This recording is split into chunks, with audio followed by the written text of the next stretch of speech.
You're recording. Okay, well, good morning. This particular time, my name is Herbert Sweat, and I'm going to be serving as the interviewer to Mr. Jason Cofield. And this is February the 22nd, 2014, and we are now on the Shinnecock Indian Reservation located in Southampton, Long Island. I'm speaking with this veteran, and this veteran, Mr. Jason Cofield, has served in the service. So we're going to have him tell us his beginning life biography. Mr. Jason, let's begin by giving your name, your date of birth. I think you've been through this before. Okay. Where'd you Name serve? Jason Cofield. I was born February 24th, 1968, right here in Southampton. I'm from the reservation right here, Shinnecock Indian Reservation. I was in the United States Air Force, and I served from December of 1987 to December of 87 to December of 97. And what particular theater did that cover? What timing in the service? What happened then when you served? While I was in the service, I initially went to Germany, and right as I got to Germany, I was there for about, I guess I was there for about a year, and then Desert Shield happened, so I was a part of Desert Shield. As a part of Desert Shield, part of Desert Storm, Desert Shield, and Iraqi Freedom, and Kuwaiti Freedom. So as part of all that. Before Kuwait, we I got invaded. really discuss a lot about your service time, can you give me a little bit about your background? You said this is an Indian reservation that you were born and raised on? Yeah, I was born here. Tell us about a little bit. The reservation is an amazing place to live. You grow up around your family and culture. It's something that I think a lot of Americans don't have nowadays. It's a very unique place. Most people know their family to be their mom, dad, grandma, grandpa on both sides. In our particular families up here on the reservation, you may know your great grandparents' first cousins. So I mean, it's a huge family. We treat each other as family. It's just a really good. For me, it was a great experience to grow up in, and with that is coupled our culture. I mean, your grandparents teach you your culture, your parents teach you your culture. You in turn pass that on to your kids. It's very important. We're very connected to this land and to each other. Could you give me a few culturalistic situations that you can recall that you kind of aspired to? Yeah. Give me one or two. So for us, our name is Shinnecock, and it stands for People of the Rocky Shore. The water is everything. We are surrounded by water on three sides. That's our borders. Everything we do is based on that water. I live on Hetty Creek, which is the eastern side of the reservation.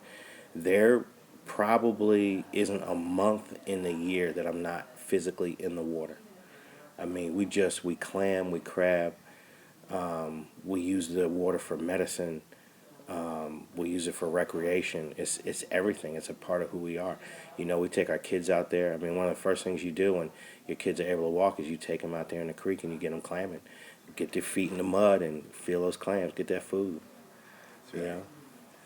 Well, did you on this reservation named Shinnecock Indian Reservation?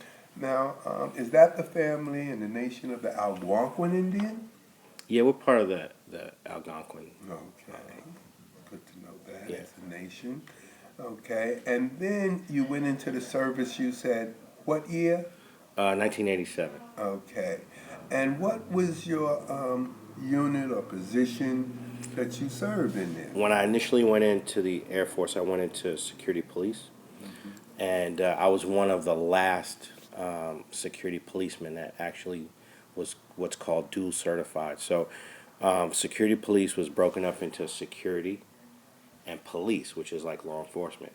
Security is for protection of priority resources like aircraft, personnel, equipment.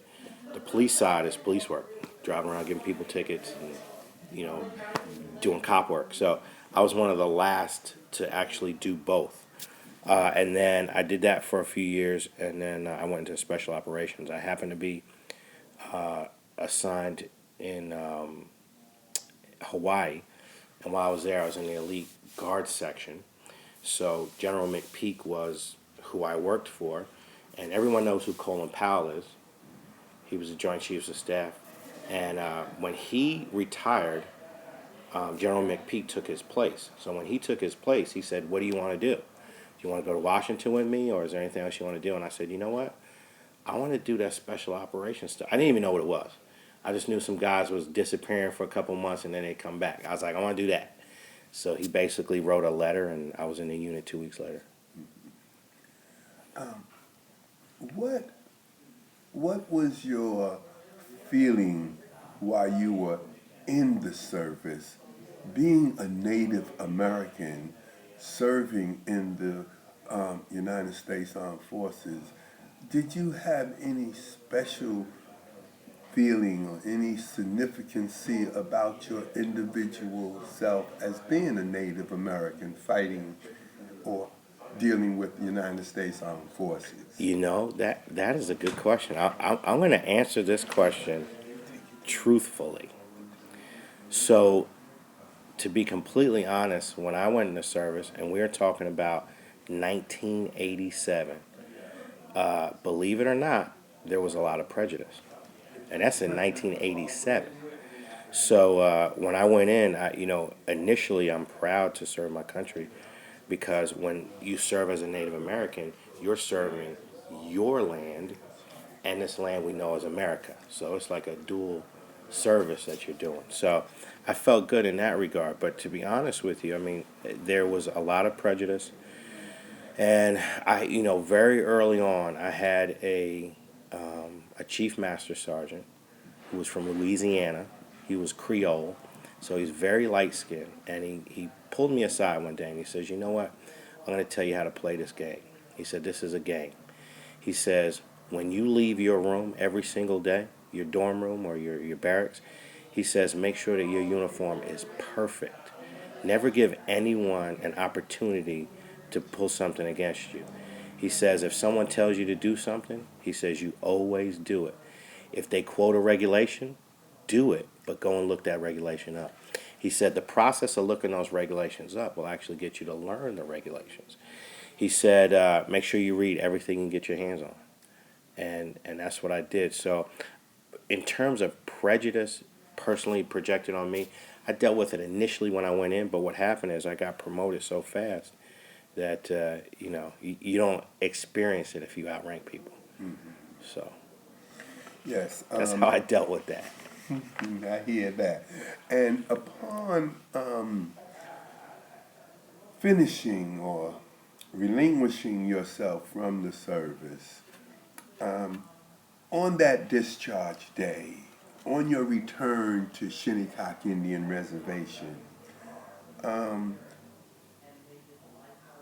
what was your innermost at that time, coming back home, being all abroad, then coming back to this sovereign little piece of land? Yeah. The pull that this piece of land has is amazing. So the whole time I was in the military, I wanted to be back home, of course. You feel like you're missing something. And so, the way I got out of the military, I got out with an honorable discharge, but I was actually hurt on one of my missions. So I kind of, it's kind of a medical discharge. It took about 2 years to process. the military kept asking me, "Do you want to stay in? You want to get out? You want to stay in? You want to get out?" And I'm like, "Well, if you keep asking me, you obviously want me to get out." So, and I understand because I wasn't 100%, so I wasn't able to do my job. But to be honest with you, at that point, I felt like I was a pencil or a shovel, or I just felt like a piece of equipment. And so at that point, when I got out, I was like, I got out on my terms. Uh, I I actually had talked to my commander and I said, I've gotten these letters from, different organizations are asking me they're offering me. It was an offering, if you will, of a discharge. And I was like, well, it's happened about 5 times in the last year. So obviously, the Air Force is trying to make room for someone else. So I said, you know what? I'm ready to go. I want to get out, and I want to be out in the next 30 days. And he made it happen. So it was good. I got out in that way on my own terms, and it felt great. And the very first thing I did was come home. Immediately I came home and uh, and just I don't know. It's amazing the pull that this land has, and your people and your culture, and it's just it's really hard to explain. I know it is, Brother Jason, but you have elaborated very well about yourself and being a Native American who has served in the armed forces, and I want to welcome you home. And I Thank want you. to thank you for your service. But now, at that particular time, what do you have to say or offer to respectfully the youth or the culture on the reservation? What do in other words, give us some kind of a, of a philosophy from you being now a veteran from the armed forces? So I talk to a lot of young men on the reservation. I own a business here in town, and a lot of the young men participate. I own a gym here in the town of Southampton. So I work every day. So a lot of the young men, I see them, and I get a good opportunity to pull them one on one, and just kind of talk with them. And I tell them, what are you doing? Where are you working at? What's going on? A lot of them, if they don't have direction, I do offer the military as an option. I think it's a really good option. I went in, I got a degree while I was in. I went all over the world 2 or 3 times. I got to experience other cultures. And you get to bring that stuff back home. There's things that you get to bring home and you can share with your people. And anytime we have a young man or a young woman that's interested in going that way, they usually ask me, and I tell them, it doesn't matter what branch of service you go in, you'll have a good experience. And I heard you mention women. Are there squads that become soldiers for the United States Armed Forces? Is there women on the reservation? Oh, Actually, tribal absolutely. women, Yes. squads that become service related? Yes. Oh, We, okay. we So you do definitely have a have. few on the Shinnecock Indian We Reservation. definitely have female veterans. Very Absolutely. good, very good. So with that, Brother Jason, if you have anything else to offer us that might cross your mind, you carry on. Okay. Just to give you a little background of what I did. I went in the Air Force initially, like I said, as a security policeman. I served in Germany.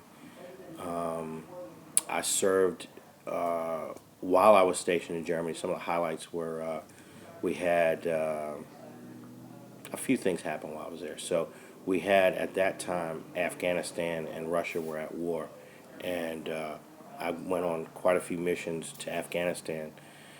We were picking up refugees and pretty much dispersing them all over the world. But I was a part of that process. I did presidential security for President Reagan while I was there. Also in Germany. I did a lot of competitions, Staff Sergeant Survival Cup competitions. And those are competitions that are against other services. And it's basically shooting and running and grid coordinates and all that kind of thing. the art of war, if you will, against the other services. So I participated in that. The start of Desert Shield, Desert Storm, Desert Shield, Kuwaiti Freedom. I was stationed in Germany during most of that, so I was a part of that. I was a member of the Emergency Services Team, which is like a SWAT team, and we had a barricaded subject that we participated in. We also had a hijacked Hungarian airliner. What years? This is all between 1987 and 1990. And I was the point man on that mission for the hijacked aircraft. I left Germany, and from there I went to Hawaii. When I got to Hawaii, I was a member of the headquarters PACAF Elite Guard. There I worked for General McPeak and other generals on that base. It was a headquarters base. We did all of the dignitary security for presidents of other countries. Anytime they would come to the United States and or Hawaii, we would travel with them. I did. I worked very closely with the governor there as a driver, as a few different things. So that was a really good experience for me. From there, I went into special operations, and it was a good experience for me there. I got to see the world. I participated in a lot of missions. At the time, I had participated in more missions than any other individual that had been in the unit previous to me while I did that. I left Hawaii, and I went to Minot Air Force Base, North Dakota. And the unique thing about Minot Air Force Base is that it is, if Minot Air Force Base, if North Dakota was its own country, it would be the second largest nuclear country in the world, second to the United States. So there's more nuclear weapons there than anywhere in the world. And one of the significant things there is when I went there, because I had come from an elite guard section, I went back into law enforcement. I left special operations. I went back into law enforcement. So I get to that base. I'm doing law enforcement work, and they were like, you know what? This is kind of, we wish we had something else for you. So from there, I went to, initially they put me in the pass and ID section. So pass and ID is just basically identification, registering vehicles, but we also had the world's largest weapons storage area, so I was in charge of that as well. As a result of that, I wasn't a non-commissioned officer yet. I was actually a senior airman, which is the highest rank you are before you go into non-commissioned officer ranks. At that rank, I was an NCOIC, or non-commissioned officer, in charge of pass and registration. So I did that for a while. We had a huge inspection, and when we had that inspection, I had a chief master sergeant pull me aside, and he said, "Well, wait a second. There's a discrepancy here. You're not a non-commissioned officer." I said, "Well, I've been put in this position, and my commander put me here. So I mean, you'll have to take that out with him." So normally on inspections, they do a 3-year background investigation on all the paperwork. But for some reason, I knew I was going to get picked apart because my rank was so low. So what I did was I did 5 years. I went back 5 years and touched every piece of paper that was ever processed. That chief master sergeant came in with a team of 4 people, and they went back 5 years, and they touched everything. We all got achievement medals. We were highlighted from there. From there, I got promoted into corrections. I went to corrections, so I was a non-commissioned officer in charge there. I was a staff sergeant at that time. And corrections is basically jail. So I was kind of in charge of that for a while. Not a lot of crime in the military, so it wasn't a big deal. It was good work. From there, I was... a couple of things happened while I was there. So this is in early 90s. Early 90s into the late 90s. We had... I was a member of the Strategic Arms Committee for cutting back on nuclear weapons between the United States and Russia. Oh, another thing that happened while I was in Germany, the Great Wall, wall came down between Berlin and Germany. I was a part of that. We actually went out there and participated in that and helped take that wall down. So that was a pretty good thing to be a part of. But going back to North Dakota, I was also, I have a distinction there as being the youngest senior individual in the Air Force and the first Native American to be the NCOIC of a weapons storage area. So I was in charge of, through the passing ID, I was in charge of basically everyone that went in and out of that facility and their identification and all the security procedures. So I was in charge of all of that, and that was pretty big. It was a pretty big deal, but I had a really good commander that believed in me, and as a result of that, I got promoted, and a bunch of things happened there. So that was good stuff. While I was in North Dakota, because I was in special operations previously, once you're in special operations, you're always in. You never really get out. So President Clinton had made so many cutbacks in the military that when we would have missions, the special operations units, active units, are really small. So sometimes they need support. So I was called out for a support mission. I left my base. I went to Honduras. We actually worked with, it was a joint task force mission between the United States Air Force, the United States Army, and DEA. So we were trying to stop drugs from coming into the United States. So I did that for about 9 months. And on one of our missions, I actually ended up hurting myself. I broke my back while I was in. That led to 27 months of rehab. When I got back to my main base, I really couldn't do my job anymore. It was hard. You carry a weapon every day. It's hard to carry the weapon. It was hard to carry a web belt around my waist. I broke my back, my lower back, and it just got to be tough. And it kind of got to be the end of my time, and it was time for me to make room for someone new. So that's what I did. Trying to think of anything else, any significant things that stand out. I competed while I was in the Air Force. I played football, full contact football in Germany, for representing the Air Force. I also ran track for the Air Force. Just really had a really good experience. I enjoyed every second of it. And I probably would have stayed in and did a full 20 years had I not gotten hurt. But I have no regrets. I did everything I wanted to do. I accomplished everything I wanted to do. I went to school.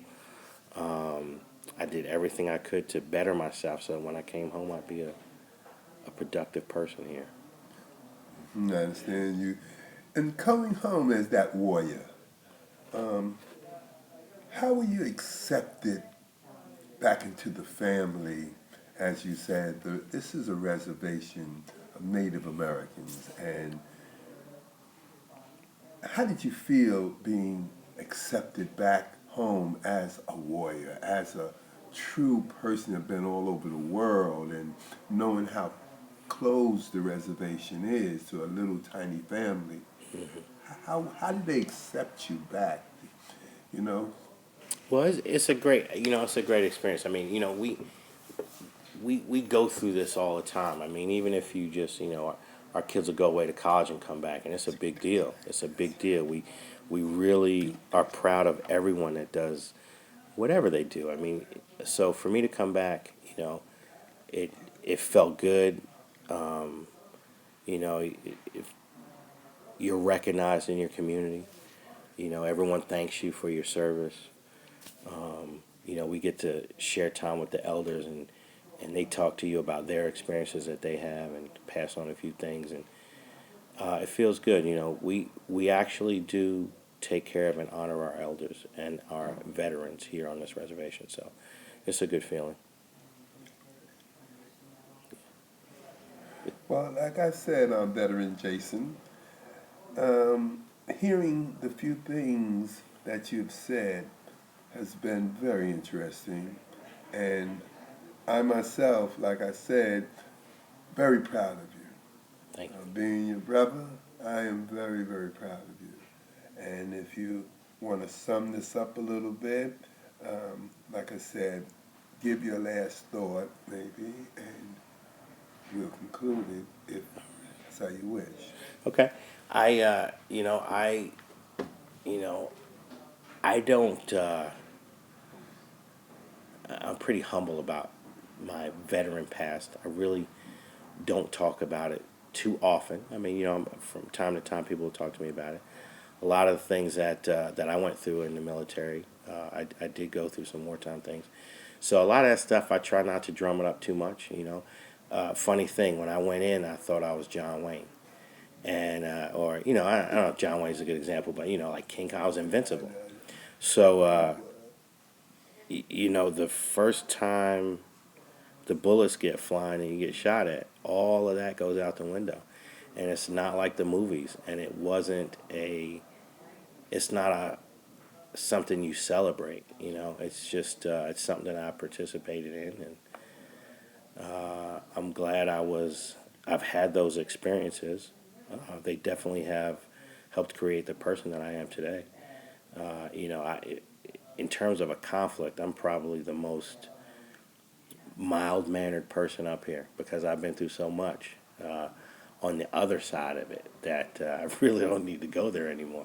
So it's a great thing. I'm pretty humble about it. Most of our veterans up here are pretty humble about their service, and I pass it on to anyone if anyone is interested in doing something.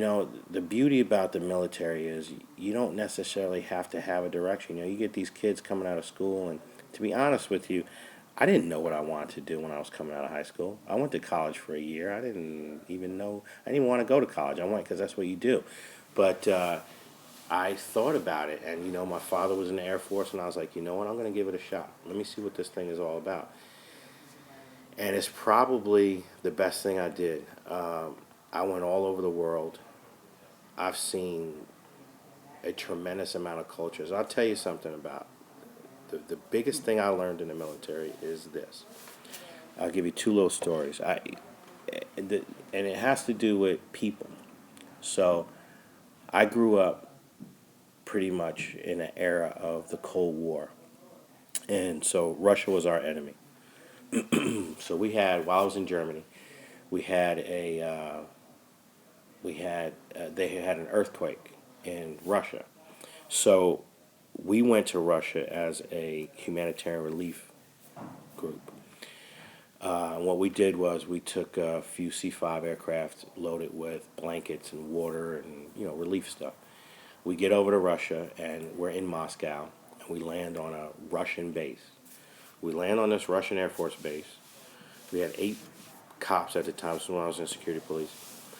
You had a guard at the nose, a guard at the tail, a guard at each wing. We're about 20 feet off the plane. About 50 feet off of that, you had a guard on the nose, tail, plane, and wing Russians that were inside of that had us. So we had a perimeter inside this perimeter. And so when we had to eat, you had to have an overwatch. So we'd call one of the guys out of the plane. We stayed in the plane. We called one of the guys out because you'd have to put your weapon down to eat. We carried M16s. We had long rifles. So you'd have to put your weapon down in order to eat. But while you were down, we made sure that you had an overwatch. So while we did that, what would happen is the Russian guards would do the same thing. So they'd be like, okay, if he's going to eat, we're going to eat. This is the time to eat. So I remember one day, it was about 4 days in, and we had all our own meals prepared on the plane. They're called box meals. So I opened my box up and it had a can of Coca-Cola in it. And there's a guard on the other side. I'm looking at him eating. He's got a can of Coca-Cola, but it's in Russian. And I was like, wow, look at that. These guys got Coke over here. So I showed him my can, and I rolled it over to him, and he rolled his back over to mine, and I opened it up. I was like, wow, it tastes like Coke. You know what I mean? So, I was about 19, 20 at the time, and scared to death the whole time because this is the enemy. I'm in the enemy's territory. And we go through that little process there. And the day that we left, that guy was there, and I was like, you know what? I'd seen this guy every day for a week. And I said, you know what, to myself, I said, I'm going to give him my boots. So I took my boots off, and I threw my boots to the guy. and he took a uniform off. He took a shirt of his uniform off, and he threw it to me. And in his shirt, there was like money in there. It was like change. So I was like, oh, I was trying to show him his change. He was like, keep it. So I was like, well, I had like quarters or something. I threw it back to him. So, and I still have that. So that was pretty cool. That let me know that I was like, wait a second, that guy's not my enemy. That's just another guy. So then I had another experience like that. Uh, you know, Russia was at war with Afghanistan, and we were doing relief work there again too. We were bringing hostages, not hostages, but refugees out of Afghanistan. They were just displaced people that were basically just walking in the middle of nowhere, just trying to get out of that war area. When we go to war, we think of the country at being at war. It's not the country at war, it's two governments. So the people, the citizens, are just innocent bystanders. So, again, I go to Afghanistan, and I'm sitting here thinking, oh, man, what's going on with these people? And what I found was that those people, they just wanted their kids to have a better life than them. They just wanted a safe place to sleep at night. They just wanted food in their stomach. And I was thinking, wow, that's as basic as it gets. That's all I want. So it kind of taught me that, wow, these people are no different than us. One of the things I found out later when I got out of the military, and I told you, I'm a Cold War veteran, if you will. So, as a little kid, we played cops and robbers, and we played United States against Russia. So there's a lot of Russians in our local community here now that moved out here over the years. And so I was talking to guys about my age, and I said, hey, when I was a kid, we grew up, it was cops and robbers, USA against Russia. I said, it was a lot of propaganda about, the communists, and they want to take our land and make us like them. I said, how did you grow up? And you want to know what this guy said to me? This guy says, well, he said, we never looked at the United States as an enemy. This is a civilian. He said, I never looked at the United States as an enemy. He said, you guys were free. He's like, everybody I know want to be in America. And so that let me understand something about propaganda. I know that from a time I was in kindergarten up, we were told about propaganda. But you know what? That propaganda was being used on us. Right here. It was being used on us. Those people could care less about us. Our own government was using propaganda against us. So it's crazy. I mean, those things open my eyes up, and that's something that I got from, being in the military and serving our country. I got to see things a different way. So overall, it was a big plus for me. I mean, I definitely enjoyed my time in service. I gave it 100%, and it did teach me a lot of things. I can tell you now that nothing is too stressful in my day-to-day life. I own a business. It gets crazy. I can have 10 things going on at the same time, but it's easy. I compartmentalize each thing. The military showed me how to make it happen, get things done, and that's what I do every day. So I definitely did get that from the military. Yeah. So you understand, I know this has been such a beautiful Saturday here on the Shinnecock Indian Reservation, and I'm so proud to be here with the veteran Jason Scott Cofield. He's a Crippen also. These are family names on this Shinnecock Indian Reservation in the town of Southampton. So I would like to thank you for your service. Thank you. And thank you for this interview. And any other addition, you can contact us. All right. Thank you very much. Thank you again, veteran, and welcome home. All right.